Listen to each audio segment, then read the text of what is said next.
जय श्री कृष्ण। कृष्णाय वासुदेवाय हरये परमात्मने प्रणतक्लेशनाशाय गोविंदाय नमो नमः। जय श्री कृष्ण बंधु। आज हमारा चर्चा का जो विषय रहेगा वो रहेगा गृहस्थ धर्म के ऊपर। गृहस्थ धर्म का पालन किस प्रकार से किया जाए। हमारे वेदों में गृहस्थी के लिए बहुत सारे कर्म बताए गए हैं, परंतु कलिकाल में सभी लोगों के लिए वेदों का पढ़ना संभव नहीं है। महर्षि वेदव्यास जी ने जो वेदांत का सार है, जो वेदों का सार है, उसको वेदांत के रूप में, उपनिषद के रूप में लिखा। उपनिषद भी हमारे इतने विस्तृत हो गए हैं कि एक आम जन के लिए उनका अध्ययन कर पाना भी सरल नहीं है। अतः ऋषियों ने षड दर्शन का मार्ग अपनाया, जिसमें हमारे वैदिक 6 हमारे दर्शन बताए गए हैं, जिसमें सांख्य योग, वैशेषिक न्याय, पूर्व मीमांसा, उत्तर मीमांसा इत्यादि। 2 दर्शन और भी हैं जिनका प्रादुर्भाव भारत में हुआ है, जिनका जन्म भारत में हुआ है, परंतु वो वैदिक परंपरा को नहीं मानते, जैसे कि जैन धर्म, बौद्ध धर्म। और एक और है जो भगवान को ही नहीं मानता, उसको बोलते हैं हम चारवाक। चारवाक का मुख्य उद्देश्य है यथा जीवेत सुखम जीवेत ऋणम घृत्वा घृतम पीवेत। जब तक जियो सुख से जियो, और ऋण लेके भी घी पीना पड़े तो ऋण लो और घी पियो। उनकी आस्था भगवान में वैदिक परंपरा में नहीं है, परंतु हम यहाँ बात कर रहे हैं वैदिक परंपरा की। तो वैदिक परंपरा में मीमांसा में गृहस्थ धर्म के लिए 5 यज्ञ बताए हैं, जिसमें प्रथम है ब्रह्मयज्ञ, द्वितीय देवयज्ञ, पितृयज्ञ, भूतयज्ञ। ये सभी यज्ञ जो हैं हमारे लिए फलदायक हैं, शुभ कर्म देने वाले हैं।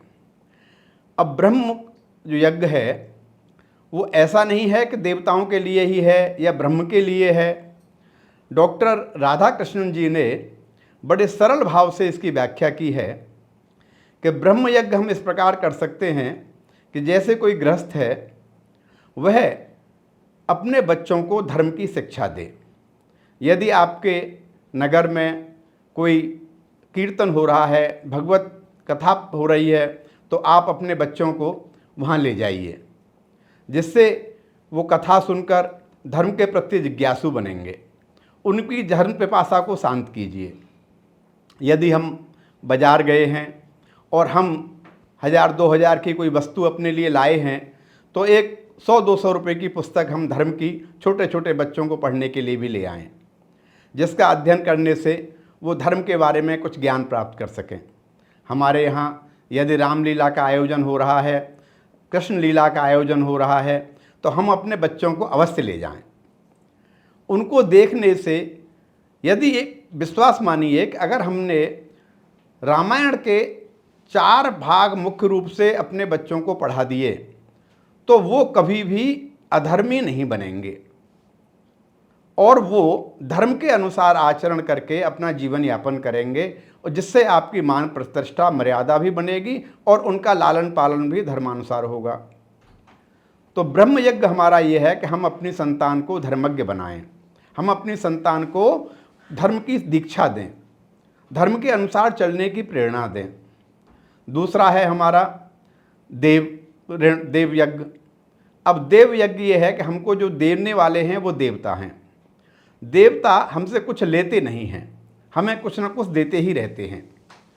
जैसे सूर्य नारायण सभी के लिए प्रकाश की व्यवस्था करते हैं, उनके अंदर कोई भेदभाव नहीं है कि किसको ज़्यादा देना है, किसको कम देना है, समान रूप से वितरण कर रहे हैं। तो हम उनके लिए आभार प्रकट करें। प्रातः उठ के हम उनके लिए, उनको सूर्य नारायण को जल अर्पित करें। ये हमारा देवयज्ञ है। हमारे यहाँ जो भी ठाकुर जी विराजमान हैं उनकी पूरा पूजा अर्चना करें, आराधना करें, यही देव यज्ञ है गृहस्थियों के लिए।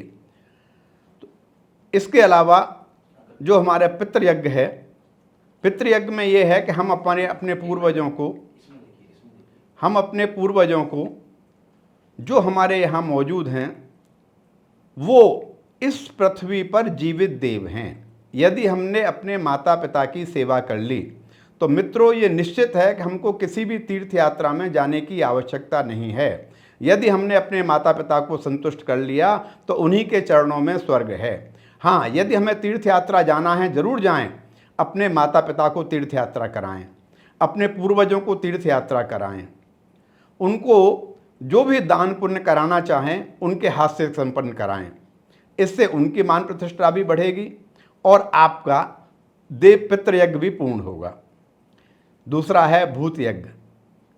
भूत यज्ञ का अभिप्राय यह है कि सभी प्राणियों में भगवान को देखना। अब सब प्राणियों में भगवान को देखेंगे तो जैसे छोटी छोटी चींटियां हैं, उनको हम अपने घर से कुछ पंजीरी बना के ले जाएं, उनको करें। हमारे घर पे कोई गाय आई है उसको हम नियमित रूप से एक जो रोटी निकालते हैं वो दें। अगर हमारे घर में श्वान आता है उसकी भी व्यवस्था करें। और एक भूत यज्ञ जो है वो महिलाओं के लिए बड़ा महत्वपूर्ण है। जो पति के द्वारा जो दिया गया धन है उसमें से कुछ धन संचित करके वो हम अपने ऐसे समय के लिए कि जब हमारे पास धन की व्यवस्था नहीं हो उस समय के लिए वह संचित करके रखें। उदाहरण के लिए जैसे किसी समय अचानक ही पतिदेव की बहन आ गई घर में, अब महीना दूर है, व्यवस्था कुछ है नहीं, तो पति का चिंतित होना स्वाभाविक है। उस समय हमारी माताएं उनको चिंता मुक्त कर सकती हैं और कह सकती हैं कि स्वामी आप निश्चिंत हो जाइए, आपकी बहन की व्यवस्था पूर्ण रूप से मैं करूंगी, और उनको यथोचित सम्मान सहित विदा करें। तो ये जो संचित धन जो है पूर्व में उन्होंने अपने पति की आय में से थोड़ा थोड़ा बचाया था, ये भी हमारा एक प्रकार का भूत यज्ञ है। और अंतिम है अतिथि यज्ञ। अतिथि यज्ञ क्या है कि किसी भी गृहस्थ के यहाँ से कोई भी अतिथि खाली हाथ ना चला जाए। जो हमारी महिलाएं हैं, माताएं हैं, उनका ये दायित्व बनता है कि यदि घर में कोई अतिथि है तो सबसे पहले उसको भोजन कराएं और उसके पश्चात जो शेष बचे उसको वो ग्रहण करें। अतिथि शेष भोजनम। और जो देवी, जो माताएं ये धर्म अपनाती हैं वो स्वयं देवी स्वरूपा हो जाती हैं। यहाँ पर अतिथि के लिए भी कुछ नियम बताए गए हैं। अतिथि को ऐसे घर में भिक्षा मांगने के लिए नहीं जाना चाहिए कि जहाँ दरिद्र नारायण का वास हो। वो देख लें कि घर की महिलाएं, जो माताएं हैं, वो आभूषण धारण किए हुए हैं, उनके गले में मंगलसूत्र है, कानों में स्वर्ण बालाएं हैं। यदि उनके यहाँ देने के लिए कुछ नहीं होगा तो ऐसे अतिथि अपने पुण्य वहाँ पर प्रदान करके आते हैं और वहाँ से दरिद्र नारायण को अपने साथ ले आते हैं। अतः अतिथि के लिए भी कुछ विशेष नियम हैं। तो ये हमारे जो अतिथि यज्ञ है और बाकी जो हमने पूर्व में बताए, इन सब यज्ञों को एक गृहस्थ धर्म अपने जीवन में पालन कर ले तो फिर उसे सभी देवों की पूजा का प्रतिफल उसे अपने गृहस्थ धर्म में ही प्राप्त हो जाएगा। तो बंधुओं, मित्रों, हम धर्म का अनुसरण करें, धर्माचार्य करें, धर्म का पालन करें तो निश्चित रूप से हमारी संतति भी धर्म को मानने वाली और धर्म के अनुरूप चलने वाली होगी और इसी में सबका कल्याण होगा, हमारा भी, हमारी संतति का भी और इस समाज का भी। जय श्री कृष्ण। धन्यवाद। राधे राधे।